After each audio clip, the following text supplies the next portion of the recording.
Hey, what's going on, No Nation? This your guy, Kelvin Hunt, editor of ChopChat.com. Welcome to the Built for Playmakers YouTube channel where we talk FSU all day, every day. Hopefully you guys are doing well. Hopefully you're having a good week. It's been a crazy week for me, which is why I'm recording in a different space right now. But we hopefully will get back to the original space in the next video. But yeah, so I want to go ahead and talk about the 2024 FSU schedule that was fully released on Wednesday night. Man, the ACC looked out for FSU. I know a lot of people were worried about, if the ACC would try to screw the Noles, give them a difficult schedule, short rest weeks and all that good stuff. But man, it's a favorable schedule in my opinion. Now, of course, we don't know what the other teams have as far as, roster additions from the transfer portal that can continue through spring and summer. Of course, injuries and all that good stuff. But overall, man, I'm really liking the schedule.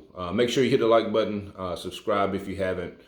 Shout out to Built for Playmaker member Tom Jordan. Guys, we have memberships available. You can check that out on the website there. But yeah, let's go ahead and get into it. So FSU opens up in Dublin, Ireland, August 24th. And against Georgia Tech, which is not a bad Georgia Tech team, but it's a team that FSU should win. Should win that game. And then they have another favor from the ACC. They got an additional day or so there in their return trip home when they take on Boston College and Doak. And again, it's probably going to be another prime time opportunity to play. And I know some people were like, oh, well, it's they have Castellanos at quarterback and look back at last year's game and, all that good stuff. But listen, Boston College, they made a bowl game last year. Castellanos played well at times, but there are other times where he played terribly. FSU shut him down for the majority of that game last year. Plus you had, half the team had the flu. Also, a lot of people don't realize that that was the first game that Akeem Dent was out. And of course, we had 3 back there in the secondary, and a lot of those big plays that FSU gave up were a result of Dent not being out there. I'm pretty sure FSU will probably have some different options out there this year, better options, hopefully. I think FSU will be fine on that one. And then, of course, you have another, your first bye week there after the Boston College game, which gives you an opportunity to kind of rest up from all the travel overseas and then playing, Boston College there that Monday night. You got Memphis coming to town, which is, FSU has 7 home games, which ironically, they have 7 home games and FSU's doing renovation on the stadium. And so you're not going to have, the full capacity that you normally have. Memphis, of course, that's where Mike Novell came from.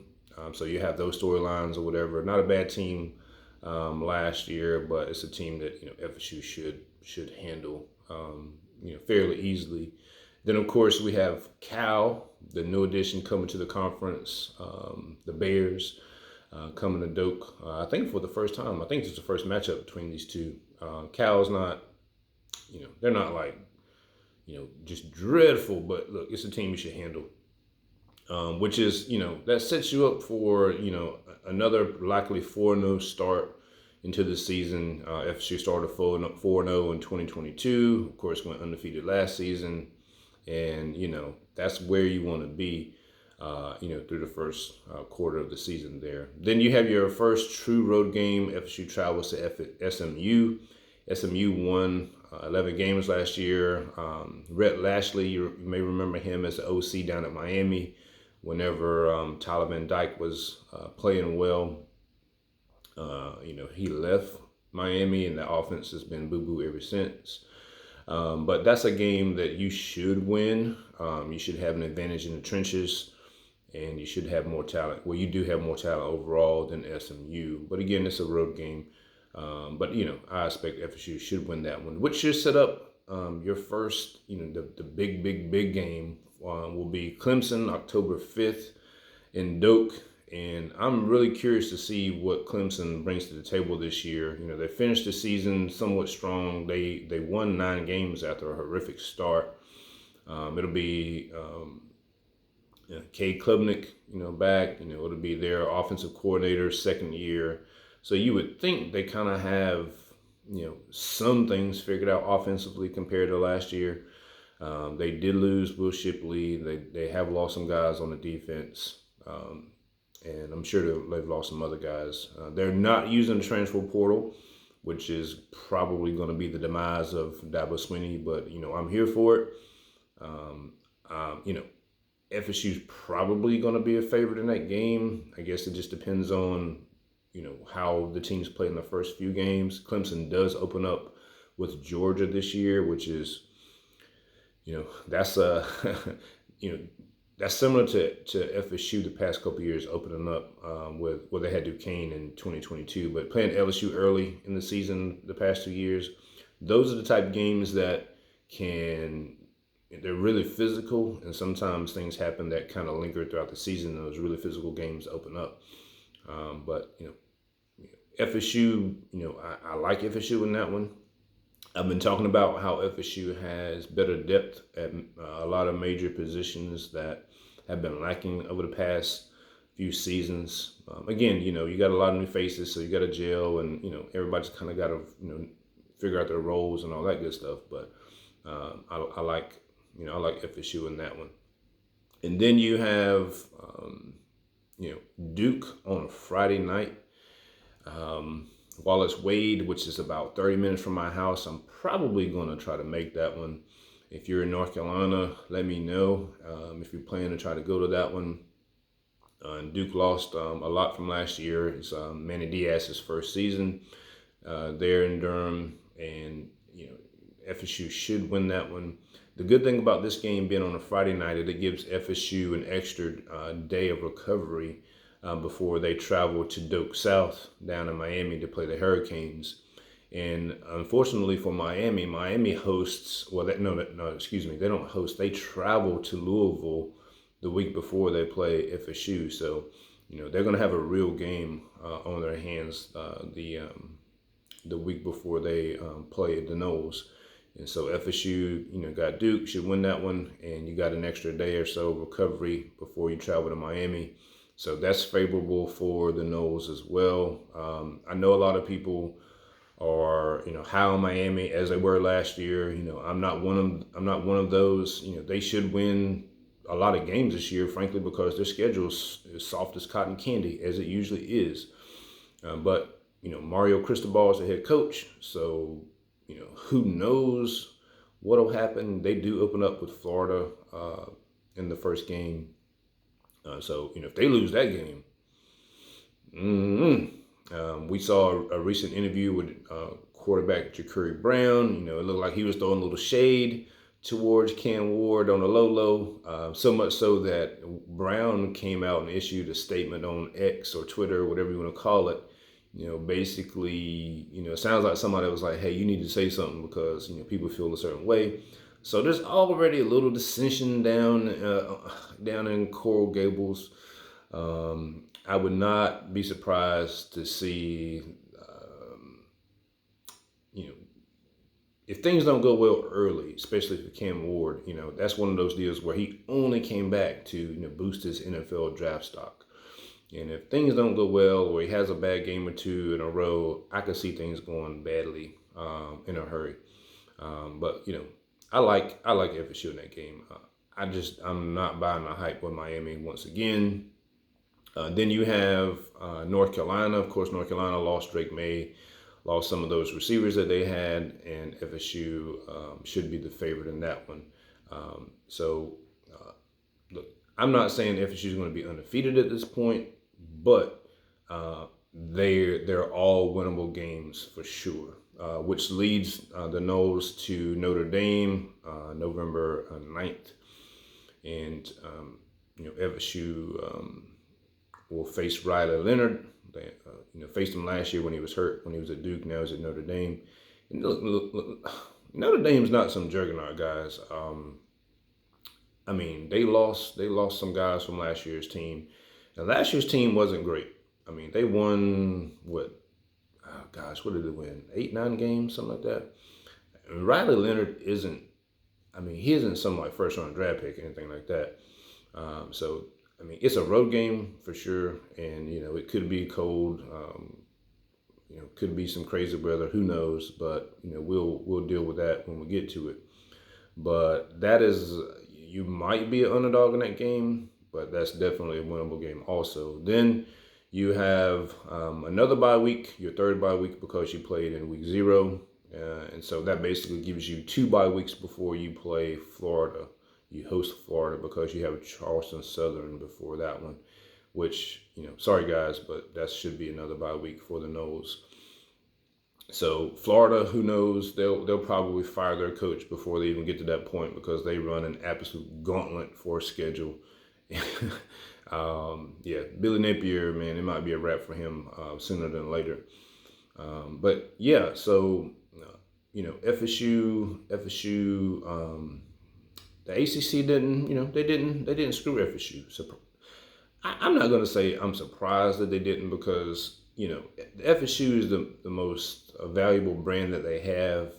They are the team that draws the most eyeballs, and it would be dumb of the ACC to shaft the Noles. Although they've done it in the past, no doubt. So even if it may be the final year that the Noles are in the ACC, if they're in the ACC past 2025, I would be surprised. But if this is the last season that they're in the ACC, then I think ACC did the Noles a solid, and FSU would have an opportunity to make some noise. I'm saying that the ceiling. Well, let me start with the floors. Probably 9-3. I said that on another show. I don't feel any differently on that. And the ceiling is definitely 12-0, of course. Now look, do I think they're going to go undefeated? I'm not going to say yay or nay on that. I'm going to wait until we have more information on the opponents and who was ultimately lost, who was gained, and all that good stuff, because that makes a difference big time whenever you're trying to predict games. So I'm going to wait until we're closer to the season to make to do the win shares predictions like we did last year. Of course, last year I predicted them to go undefeated, and they did. And the year before that was one of the few to say that the Noles could win 8 or 9 games, way ahead of everyone else, where most people were talking about 7 wins or whatever. So again, FSU has arguably more talent this year than last year and more depth at different positions, which is where you want to be. It's going to depend on FSU wide receivers, how they play. Of course, DJU, meshing with them. But you just got some help on the offensive line with Jacob Rizy, Harvard guy with 2 years of experience and 2 years remaining. He committed to the Noles Wednesday night. And valuable because he can play center, he can play tackle, he could probably play guard. So that gives you a lot of different options for 2024 and 2025 too, because you're going to lose Darius Washington and Maurice Smith after this year, who are the only 2 options you have at center right now. So I feel like that's a really great get for Alex Atkins and the coaching staff. I know some people look at the guy coming from Harvard and they're like, well, it's Harvard. Well, look, you got to be smart to play O-line. The guy went to Harvard, so check. He's 6'5", 310, check. He was, all Ivy League. And again, it's Ivy League, but if you're dominating the competition you're playing against, check.